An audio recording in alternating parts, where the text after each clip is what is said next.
Amendment? Chairman, I have an amendment at the desk and would dispense with the reading. Consider done. You're recognized for 3 minutes. Thank you, Mr. Chairman. I'd like to thank the chairman and the ranking member for what has been a very, very sincere effort to fix what is a difficult and an emotional problem. Let me begin by saying something important. I want to be very clear on this. I want to illustrate this through a personal experience. When I was a young lieutenant in pilot training, I went to 3 weeks of survival school. During that time, I ate slugs, worms, some kind of weird fungus, a rabbit's eyeball, but I never ate cat, I never ate dog, and I would never eat horse meat. And this amendment of mine makes it very clear that that would not be allowed.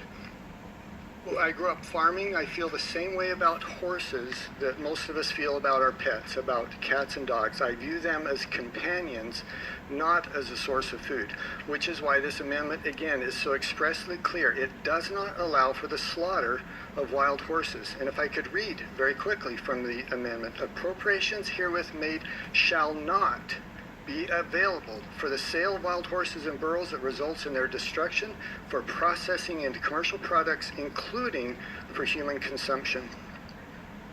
To understand why this is so important, I would ask you to imagine this. Imagine you're a dog lover. And so you go down to the Humane Society and you adopt 10 dogs because you love them and you want to protect them and help them, but you can only adopt 10 because that's all the money you have.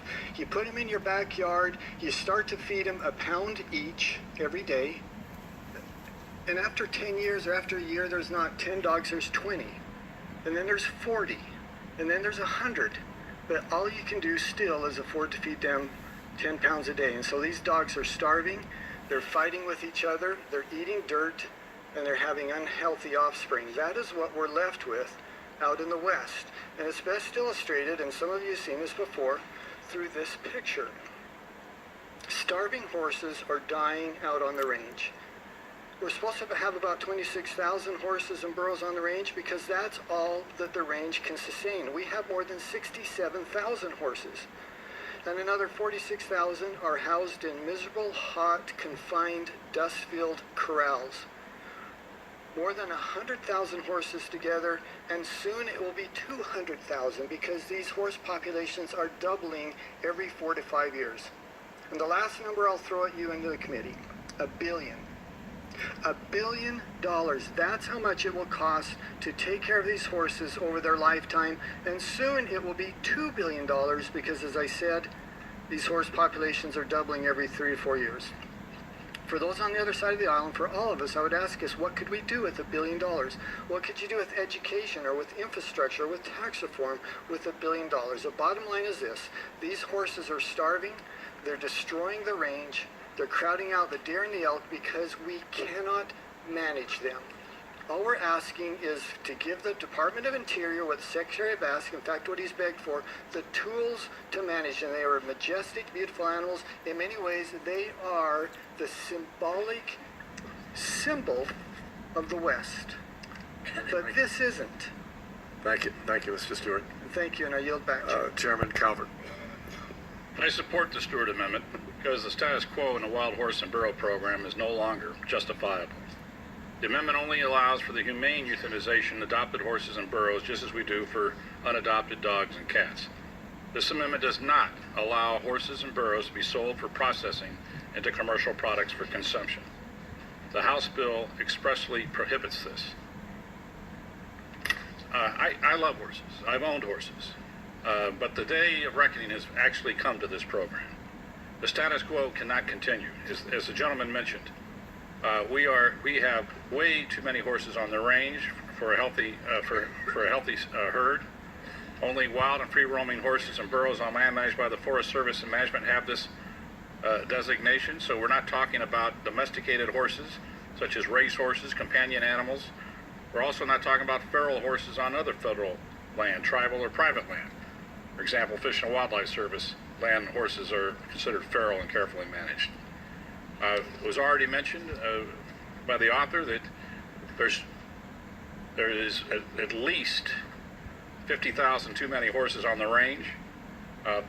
We have spent $716 million on wild horses and burros in the last 10 years.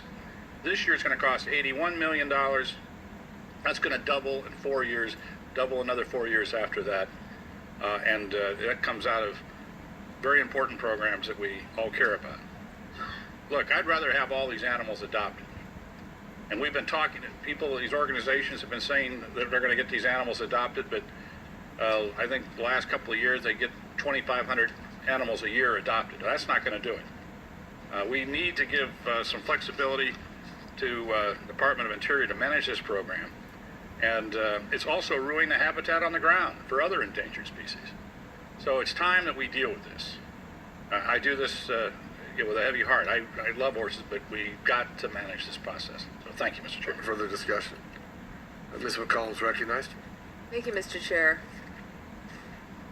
I cannot support this amendment in its current form at this time, but I want to thank Mr. Stewart for all of his work in educating our committee and bringing us forward so that we can have this discussion.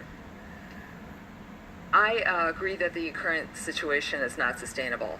I went to Mr. Amodei's district and took a look about what's going on. Folks, we've got to change the way we're managing these horses. But I do not believe we should take any action, no matter how well-intentioned, until we receive the comprehensive plan that this committee asked the Bureau of Land Management for in the FY17 omnibus bill that we passed in May. We instructed the Bureau to examine the present situation concerning the development of multiple plans, considering multiple approaches, increased adoptions, and I think you heard from Chairman Culver, that's not going very well. Additional research on equine contraceptives, and that might have some promise, but you know, the way that it's going right now is not doing its job. So we need to bring people together on the table on this so that we get the job done and we get it done right, because this is a ticking time bomb in our budget.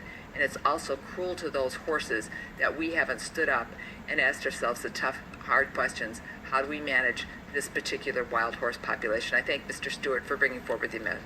I cannot support it at this time. Ms. Capps is recognized. Thank you, Mr. Chairman. I want to thank the chairman For 3 minutes. and Mr. Stewart for this discussion. Could I ask a question of the author of the amendment, Mr. Stewart? Back in 2013, the Journal of Zoo and Wildlife outlined an economic model for wild horse fertility and control on public lands. Studies show that over a 12-year plan, if we implemented a contraception and removal program, we could humanely reduce herd management area populations by almost 1,000 horses and save taxpayers over $3 million, as opposed to keeping the status quo, which is increasing size and costs of the problem. Would you comment on that? I sort of parallel. The gentleman would like to yield to Mr. Stewart. We've got about a minute and a half.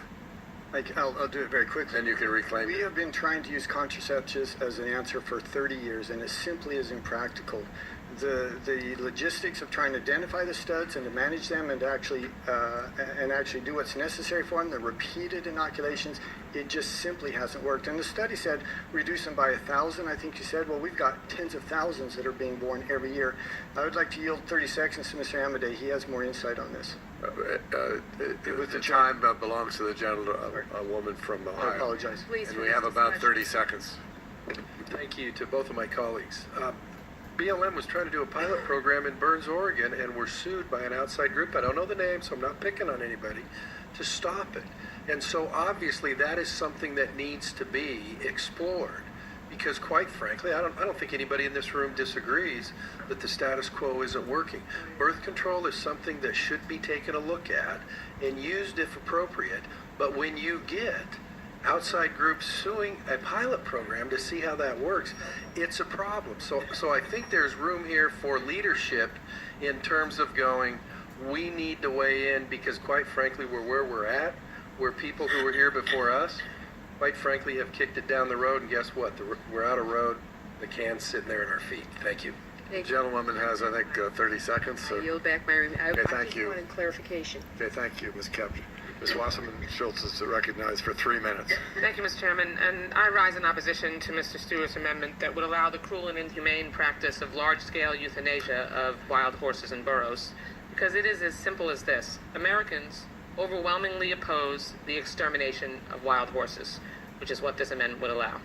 A 2017 national poll showed that 80% of Americans, including 86% of President Trump's voters and 77% of Clinton voters, want this body to keep in place the existing anti-slaughter protections. Thankfully, there is a more humane and cost-effective approach to population control that exists, PZP, a fertility control vaccine given to mares on the range through an injection or a simple dart. The vaccine prevents fertilization and pregnancy via an immune response. It does not affect the animal's hormonal system, thus preserving the natural behaviors that distinguish wild horses from their domestic counterparts. These birth control measures, speaking of 30 years of science and success in the field, have proven that they work.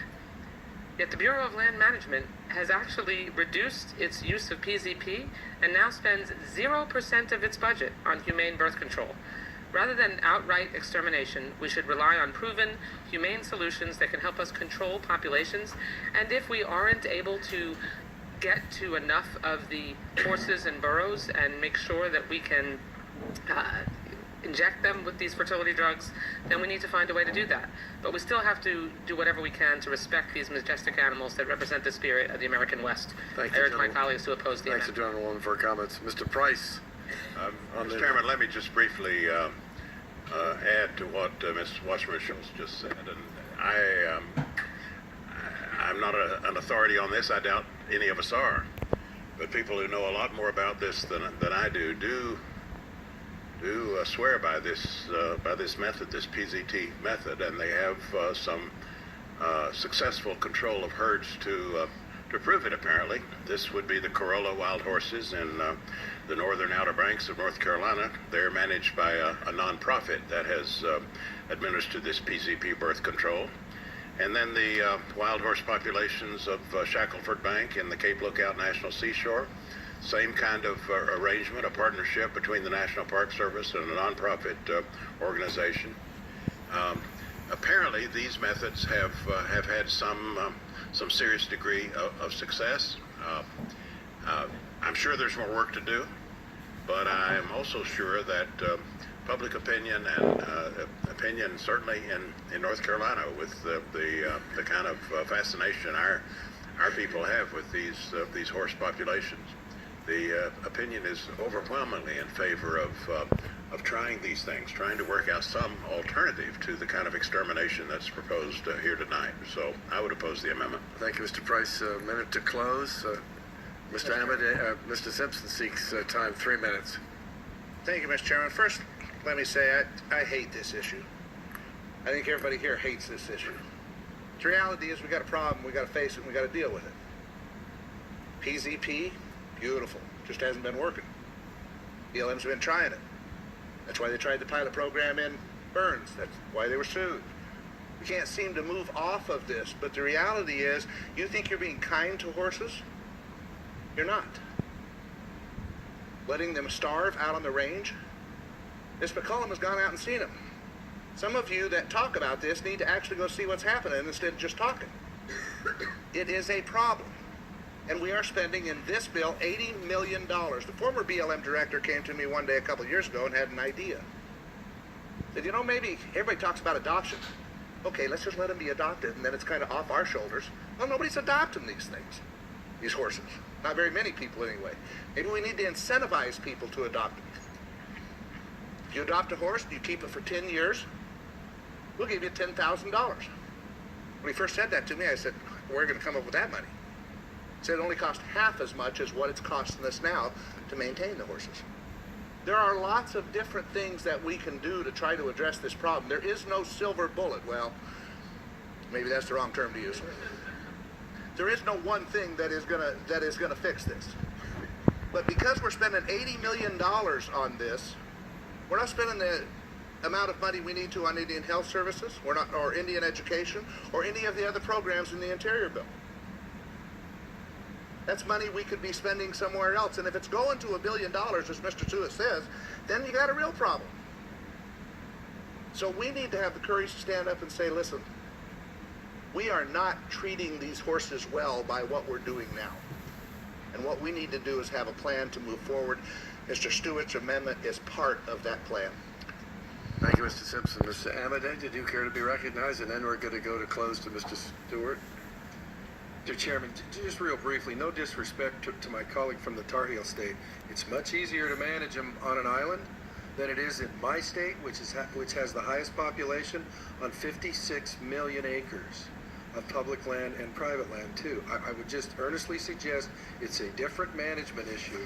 And when you got 56 million acres versus the Outer Banks, love to trade places with you. Completely agree with your description of those animals in the Tar Heel state and how unique they are. Finally, I'll tell you this, from talking with the wild horse and burro people at the Bureau of Land Management, PZP has mixed results. So if I would just humbly disagree with somebody who says, that's it, just dart them and the problem's solved. It's not, which is why they wanted to do the test program in Eastern Oregon, which was shut down. I'm not saying those people are evil. I'm just saying leadership from the Congress as a first step is something that is, I think, appropriate at this point in time. Thank you, Mr. Chairman. I yield. Mr. Amodei, Mr. Stewart, a minute to close. Well, I just say part of this conversation to me is just full of irony. I mean, the presumption is mean old Chris hates these horses and wants to get rid of them. I love these horses and I'm going to defend them. I just think that's nuts. What you're saying is that this is okay with you. It's like going into a humane society that has euthanized cats and dogs, as they do all the time, and saying, I want you to put them in a cage and starve them to death. That's my preferred solution. I think that's nuts. We want to help these animals, and you do that by having healthy herds, and to have healthy herds, you have to manage them. Please, for the sake of these animals and the health of these animals, please support this amendment. Thank the gentleman. Questions on the gentleman's amendment. All those in favor say aye. Aye. All those opposed say nay. No. The opinion of the chair, the ayes have it, and the amendment's agreed to. Further amendments, Mr. Quigley has been patient. Mr. Quigley, you're recognized. I have an amendment at the desk. Clerk will